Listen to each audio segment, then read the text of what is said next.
दोस्तों नमस्कार। आप लोगों के लगातार निवेदन आ रहे थे कि हाईविट प्लस इंजेक्शन के बारे में डिटेल से जानकारी दी जाए, तो आज इस हाईविट प्लस को हम आड़े हाथों ले रहे हैं कि कंप्लीट बातें इसकी क्या है, कहाँ इस्तेमाल होगा, कहाँ नहीं होगा, कौन कौन सी बातों का ध्यान रखना चाहिए, यानी कि इससे रिलेटेड सारी की सारी जो यूनिक जानकारियाँ हैं वो आज आपको इस वीडियो में कंप्लीट मिल जाएगी।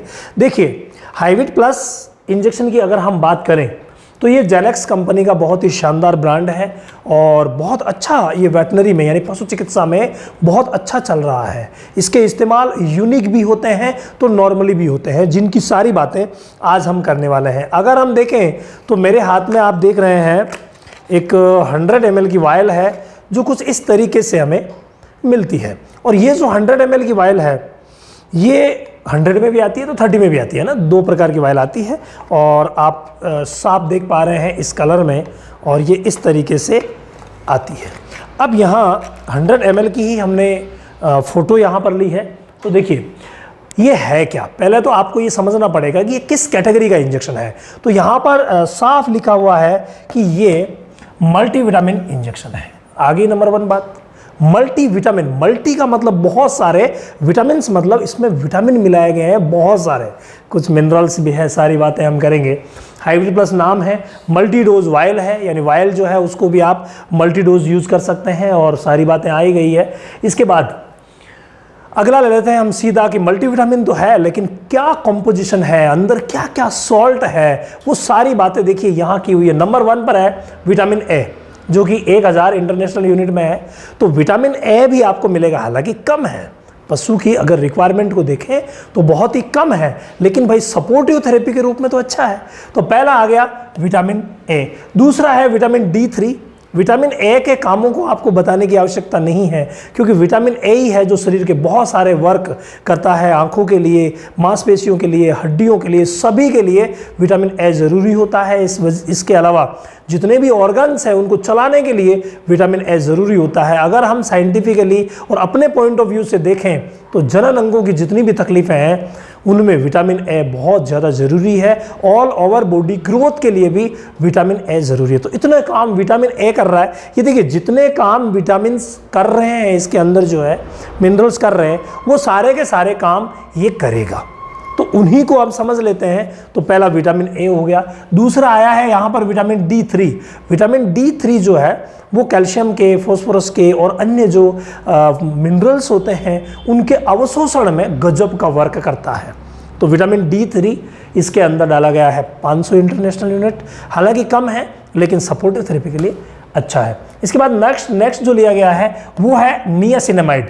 नियासिनामाइड को आप सभी जानते हैं, इसका जो हमारा प्रचलन में नाम है वो है B3, यानी ये क्या है, विटामिन B3। तो इसको आप B3 भी कह सकते हैं नियासिनामाइड को।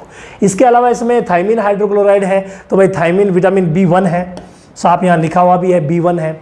इसके अलावा पायरिडोक्सिन आपको पता ही है B6 है, B1, B6 और B12 है, याद आया, ट्राइवेट वाला साल्ट। तो ये तीनों आपको पता है न्यूरोलॉजिकल डिसऑर्डर जितने भी होते हैं वहाँ वर्क होता है। इसके अलावा विटामिन B जो है ना, नसों के लिए, मांसपेशियों के लिए, सभी अंगों को चलाने के लिए और उनको एनर्जी देने के लिए बहुत ज़्यादा ज़रूरी होता है।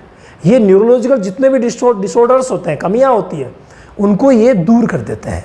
तो विटामिन B इसमें देखो कौन कौन सा है, विटामिन B3 आ गया, B1 आ गया, B6 आ गया, ये लीजिए B2B, राइबोफ्लेविन क्या है, राइबोफ्लेविन है B2, तो B2 भी इसके अंदर आ गया। इसके बाद दिया है साइनोकोबालामिन। जी हाँ, साइनोकोबालामिन भी आपको पता है विटामिन B12 है, तो विटामिन B12 भी आ गया। कितने विटामिन इसमें आ गए हैं। इसके बाद बायोटीन है। बायोटीन जो है वो आपको पता है विटामिन H, और ये भी बहुत ज़्यादा ज़रूरी है, B से मिलता जुलता ही है और बहुत अच्छा वर्क इसका बॉडी के लिए रहता है। विटामिन H के पीछे सभी भाग रहेंगे, अडर बढ़ाने के लिए, स्किन ग्रोथ के लिए बहुत ही शानदार है। तो वही विटामिन H भी इसमें मिलाया गया है। ये सब 10 mg 10 mg 5 mg 5 mg इसमें है, और साइनोकोबालामिन जो है वो 10 mcg है, यानी बहुत ही कम है। इसके अलावा बायोटीन जो है वो भी इसमें 10 mcg है, यानी कम है। मैंने आपको शुरुआत में बताया सारी चीज़ें कम है, मगर ज़रूरत के हिसाब से ठीक है, सपोर्टिव थेरेपी के हिसाब से ठीक है। तो बायोटीन के बाद अगर हम देखें तो इसमें डी पैंथेनॉल भी है। जी हाँ, पैंथेनॉल की बात अगर हम करें तो क्या है भाई, ये डेक्सा पैंथेनॉल यानी डेक्सपैंथेनॉल जिसको बोलते हैं, तो ये है B5। अब आप देखिए B12 है, B5, B6, यानी B1 हो गया, B2 हो गया, B3 हो गया, B5 हो गया, B6 हो गया, B12 हो गया, इतने विटामिन बी इसमें हैं, तो इसको हम विटामिन बी कॉम्प्लेक्स भी बोल सकते हैं भाई इस आइडिया से। लेकिन विटामिन ए और D3 भी साथ में है, तो भाई मल्टीविटामिन हो गया, बायोटिन आ ही गया। इसके बाद कॉलिन क्लोराइड, आप सभी को पता है कि ये पैंथेनॉल जो है ये सब तो बी में आ गए हैं बॉडी को चलाने के लिए, ऑर्गन्स को सुचारू रूप से चलाने के लिए।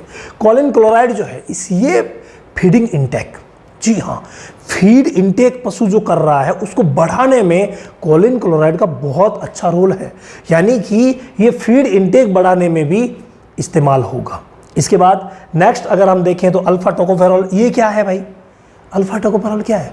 ये विटामिन ई है। क्या है ये है विटामिन ई, और ई से आपको याद आया विटामिन ई एंटीऑक्सीडेंट का काम करता है, इम्यूनिटी बूस्टर है, तो ये इम्यूनिटी बढ़ाने में भी काम आएगा।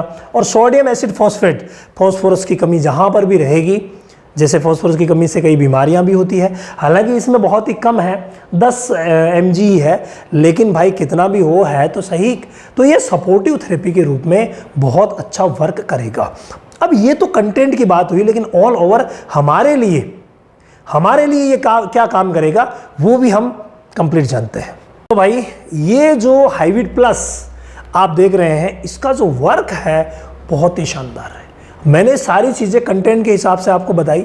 तो जितनी भी मेटाबॉलिक डिजीज़ है यानी चयापचयी बीमारियां हैं, जैसे कीटोसिस हो गया, मिल्क फीवर हो गया, मैग्नीशियम टिटनाई हो गया, B1 डेफिशिएंसी हो गया, सभी में सपोर्टिव थेरेपी, देखो मैन इससे दूर नहीं होगा, वो आपको उसका सुपर इलाज करना ही पड़ेगा, लेकिन सपोर्टिव थेरेपी के रूप में ये बहुत अच्छा काम करता है। जितने भी न्यूरोलॉजिकल डिसऑर्डर्स होते हैं उनमें ये बहुत अच्छा सपोर्टिव थेरेपी के रूप में काम करेगा। इसके अलावा एक विशेष बात सुनिए, जितनी भी डाइजेस्टिव बीमारियां हैं, डाइजेस्टिव ट्रैक रिलेटेड जितनी भी बीमारियां हैं, वो इंडाइजेशन हो सकता है, वो एनोरेक्सिया भूख कम हो जाना वो हो सकता है, या फिर आप रेमी यूज ले लीजिए, या फिर आप एसिडोसिस, एल्कलोसिस जो कि मेटाबॉलिक भी है डाइजेस्टिव भी है, उनमें बंद में गजब का बंद में थोड़ी डोज बढ़ा के लगाया जाता है, बहुत गजब का रिजल्ट मिलता है। आपरे में भी सपोर्टिव थेरेपी में अच्छा है। डायरिया में थोड़ी कम डोज में दिया जाता है, लेकिन बहुत अच्छा सुपर रिजल्ट है, क्योंकि इसमें विटामिन ए भी है जो सपोर्टिव थेरेपी के रूप में बहुत अच्छा काम करता है। तो वहाँ पर भी ये बहुत ही अच्छा, यानी कि सभी जगह सपोर्टिव थेरेपी के रूप में अच्छा खड़ा रहेगा। इसके अलावा एनीमिया, जब खून की कमी हो जाती है, वहाँ भी इसका इस्तेमाल सपोर्टिव थेरेपी के रूप में अच्छा है।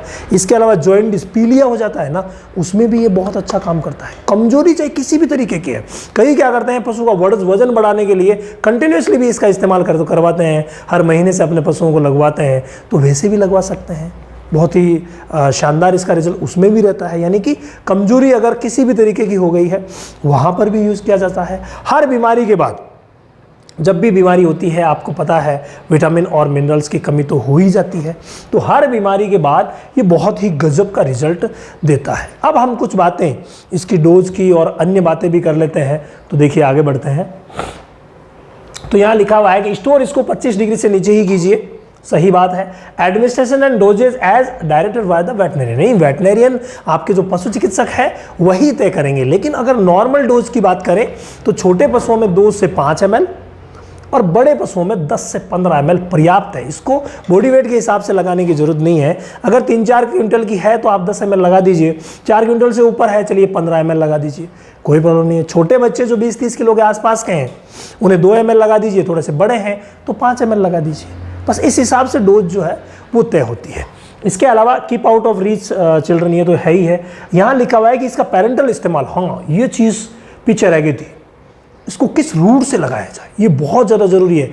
अगर आपने इसको IM और IV नहीं है सॉरी, IM और सबकट 2 ही रूट है, अगर आपने इसको IM और सबकट रूट से लगाया तब तो बेस्ट है, अदरवाइज इसके नेगेटिव पॉइंट्स बहुत ज़्यादा है। कई बार ये हाइपोडर्मल लग जाता है तो भी खराबी कर देता है। तो मस्कुलर इसका सबसे बेस्ट रूट है। बाकी अगर चाहें तो सबक्यूटेनियस भी लगा सकते हैं, लेकिन किसी भी सूरत में इसको IV नहीं लगवाना है, ये ध्यान रखें। कंपनी रिकमेंडेड जो करती है, रिकमेंडेड जो होता है वही यूज़ करना चाहिए। यहाँ पर आपको साफ नज़र आ रहा है IM और सबकट यूज़ ओनली, तो इसको 2 ही रूट से इस्तेमाल करें, अदरवाइज इसकी कई परेशानियाँ भी हो सकती है जिनका सामना आपको करना पड़ सकता है।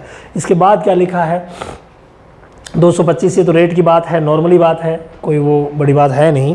तो ये सारी बातें हैं। अब आप पूछेंगे कि सर प्रेगनेंसी में यूज़ करें ना करें। प्रेगनेंसी की हर स्टेज में इसका इस्तेमाल करवाया जा सकता है, कोई प्रॉब्लम नहीं है। टेम्परेचर की अगर बात करें तो हर टेम्परेचर पर इस्तेमाल करवाया जा सकता है। सपोर्टिव थेरेपी में अगर हाई टेम्परेचर होता है तो थोड़ा कम लगाते हैं, बाकी लगाते हैं। सपोर्टिव थेरेपी में हर टेम्परेचर में यूज़ किया जा सकता है, हर उम्र के जानवरों को लगाया जा सकता है, कोई प्रॉब्लम नहीं है।